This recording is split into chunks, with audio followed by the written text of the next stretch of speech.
like we said, Tesla is showing that they're improving in their ability to manage complex challenges like this across, it's the largest automotive supply chain in the world, the Tesla Model Y, because it's the number one selling vehicle in the world. And so, they have to be very careful when they make changes on something of that magnitude. And they seem to be executing flawlessly. And I will just then remind the viewers that if they're able to do that with the Model Y at these large volumes, that also has great implications for their ability to ramp future vehicles. So let's start with this new information. This came out just now, reported from Tesla China, that Tesla insurance registrations in China for last week was 20.7 thousand. That's the number we were all hoping for. That's a big jump. This is up 21.8% from last week, 20.3% year over year. The quarter is negative 30% from last quarter, right? Which is showing you the impact of the Model Y factory shutdown so they can introduce the new Model Y. But Chinese New Year. Don't forget that. Always a seasonal thing that happens right here.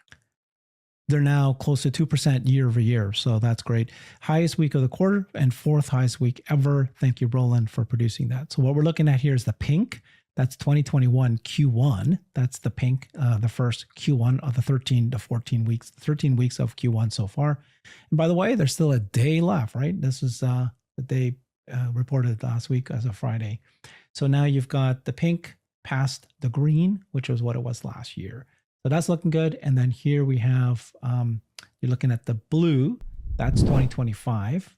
And we're basically on track to what it's been happening for the last several years. And I have a feeling it's going to be higher than all of these. It's going to be back to growth year again. What do you think about these numbers, Hans?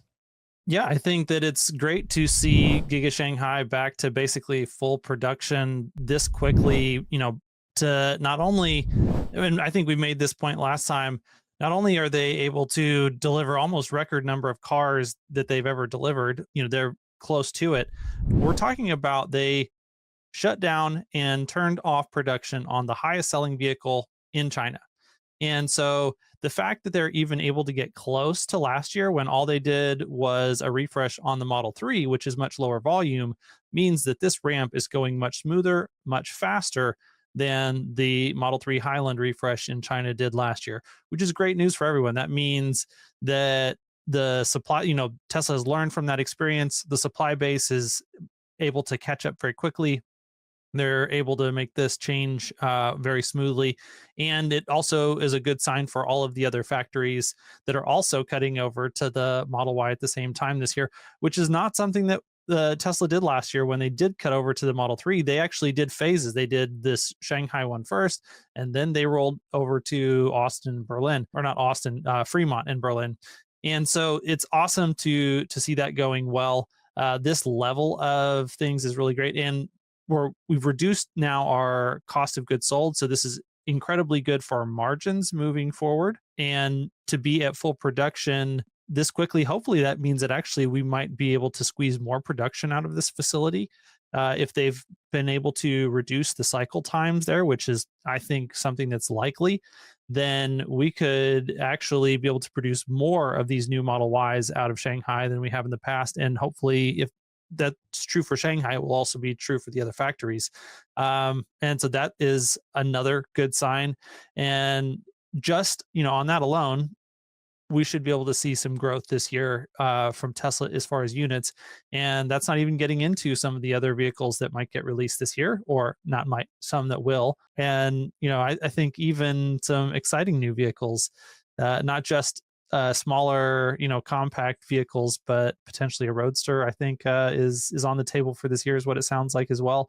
So I'm looking forward to seeing what all of those things are going to bring. Yeah, we're going to show you some screenshots of spy shots of this this Model 3 that had new camera setup. So we'll see what that was about. But your point about margins is good, but it's not going to be the Q4. It's going to be not the Q1 numbers. It's going to be terrible. But onward, now that we're here at scale, that's great. So we've got, this is the numbers you can see here in the month of March. The first week was like 13,800, then 15,000, 17,000. Now we're 21,000. You can see how the ramp up of the new Model Y, they kept just improving it. So this was a big jump. And we're pretty happy with it. Thank you for Tesla Chan. If people want to see the actual numbers as a comparison to where it was last year, this is a good table to look at. And then Roland does a great job. He says Tesla Model Y. So of that number that we just saw here in China, you break out just the Model Y sales. That's up 37% week over week to 14,600. This looks like full production of Giga Shanghai. Thank you for that, for Roland. Final thoughts there? Yeah. I look forward to seeing what that chart looks like next quarter. And yeah, agree with your point that, this is going to impact margins. You're right. It's not going to impact margins this quarter. But looking forward, this is good signs all the way around for vehicle profitability. And it also, the last thing that I would say is if they're able to cut over, managing the supply chain to change over from the old Model Y to the new Model Y is an extremely difficult challenge. That is the heart of what this challenge is. Like we said, Tesla is showing that they're improving in their ability to manage complex challenges like this across, it's the largest automotive supply chain in the world, the Tesla Model Y, because it's the number one selling vehicle in the world. And so, they have to be very careful when they make changes on something of that magnitude. And they seem to be executing flawlessly. And I will just then remind the viewers that if they're able to do that with the Model Y at these large volumes, that also has great implications for their ability to ramp future vehicles. Like, it's the state of the maturity of their supply chain, of their supply chain management, and everything that's involved in all of that is one of the key driving factors of how fast they can ramp. It's not just, when you get all the parts in your factory, can you put them all together quickly? Like, you have to feed every single one of those operations with parts. And a lot of times it's the supply chain that bottlenecks production ramps, not necessarily your ability to execute your manufacturing or assembly steps. And so this is just really, really good sign for what the rest of the year looks like. Great insights, Hans. I love everything you just said. The other thing is, I think I'm very excited because if you can see the Model Y ramp up and it's now full production, it's now going along, that means they're now ready to start thinking about the new models. And that can happen sooner. If this was delayed in any way, the longer it was delayed. Yep. Yeah. There's like a lot of time and energy and management capacity that has been consumed by this Model Y cutover and ramp up. And like you said, now that it has been completed, it means that there's a lot of focus that's going to shift to, okay, what's the next step? And I think we know what that's going to be. All right, this next segment, Hans, we've been doing this quite regularly, at least once a quarter. Soon, we won't be able to do this anymore. Nobody cares anymore with auto production and delivery. Today is April 1st. It's April Fool's Day. Tomorrow, the second day after the quarter ends, that's when Tesla will drop the actual production delivery numbers. People still care about that right now. It's going to be bad. Let's take a look at what the numbers we're seeing here. Tesla shared this, the IR shared this, investor relations. This is basically coming from the sell side analysts, and Tesla compiles these delivery consensus. And you can see here the total deliveries for first quarter of 2025. The consensus right now is 377,592. Okay, the median is 370.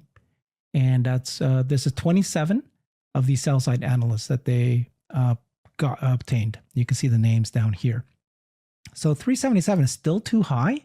It's way too high according based on my estimates, and they are still for 2025 at 1.85, which is basically close to what it was last year, which is great.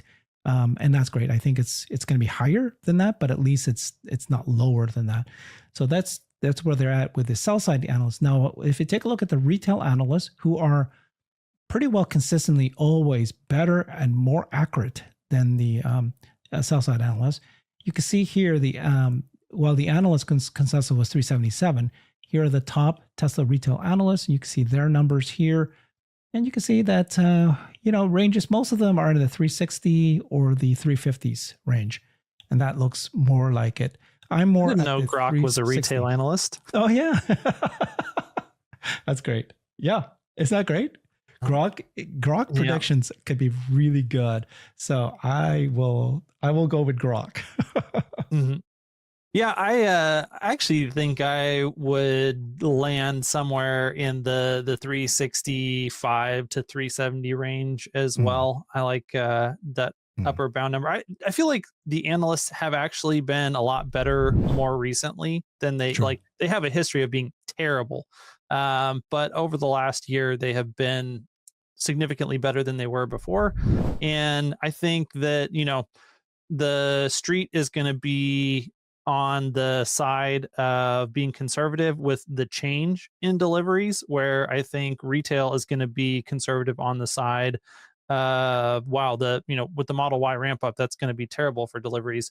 And so, I mean, just from a psychology standpoint, I would kind of expect it to land somewhere in between retail and analysts for this quarter specifically.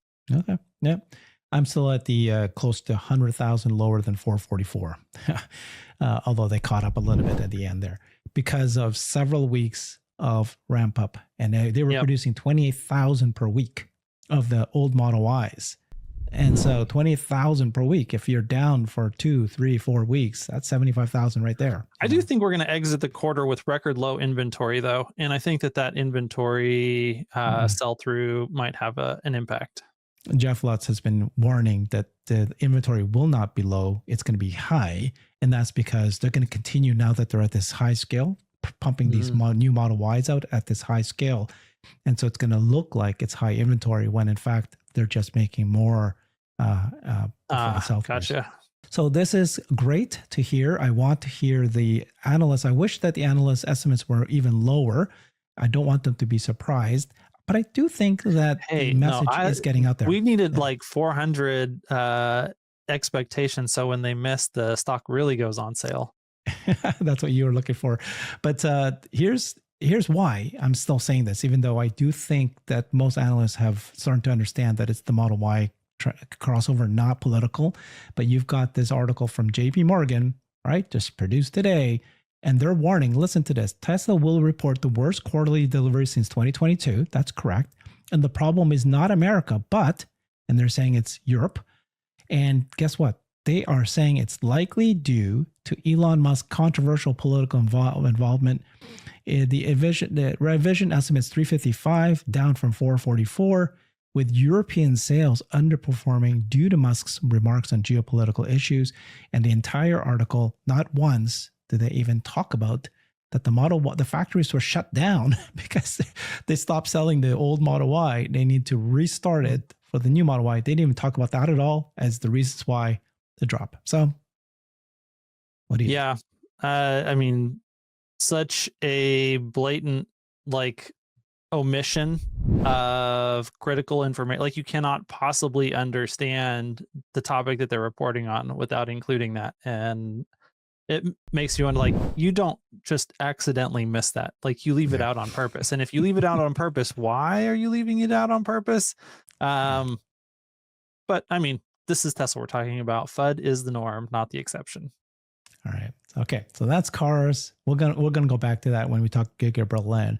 But now Robotaxi. How do we know if Robotaxi is progressing? Well, we've been waiting for spy shots. We're seeing now spy shots. And so this is interesting. This Model 3 was spotted in Concord, New Hampshire. It's got a new camera setup.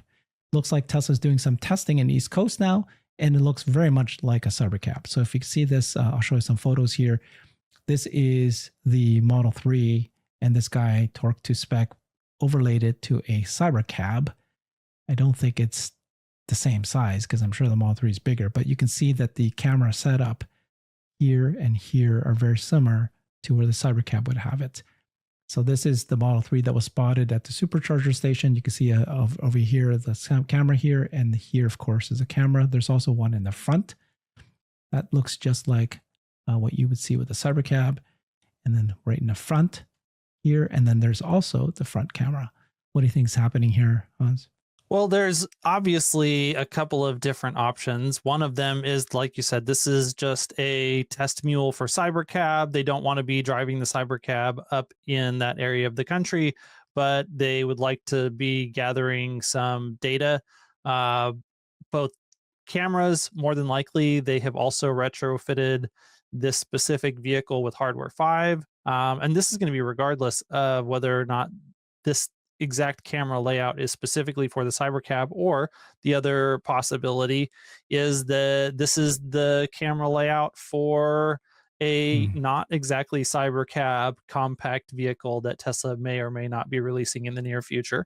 Um, Either way, so one of the things we did hear at the Cybercab unveil event on 1010, that they were planning to put the bumper cameras on the Cybercab. And that's also one of the places where we heard that, yes, it's going to be a version of hardware 5. I think that's why this car specifically has that bumper cam setup. I don't know that I would expect them to now also incorporate bumper cams in the Highland Model 3s, just from this one thing. They might still do that, but I wouldn't say that this data point specifically gives us any information about whether or not they will or will not do that. I think those are really the two main options. And now that we've seen this one, I think we might also start to see some more of these in Mhm. other areas of the country. And then the interesting thing to watch will be if there is any correlation between areas that these vehicles pop up and places where they might like to go ahead and roll out a Robotaxi ride hail as a Mm. service platform and an app, city by city by city. Because that's what Elon said, was that we're going to start in Austin in June, and that we will be in many cities across the country by the end of the year. Now, this is Elon we're talking about. Maybe there's some Elon timelining going on there. Maybe it won't be many cities. Maybe many cities will be 2 or 3. Who knows? I mean, we certainly know they're going to be in Austin, and they've been pursuing licensing in California as well. So I would say at least 3 cities between Texas and California by the end of the year is highly, highly likely. But then, what does many look like beyond that?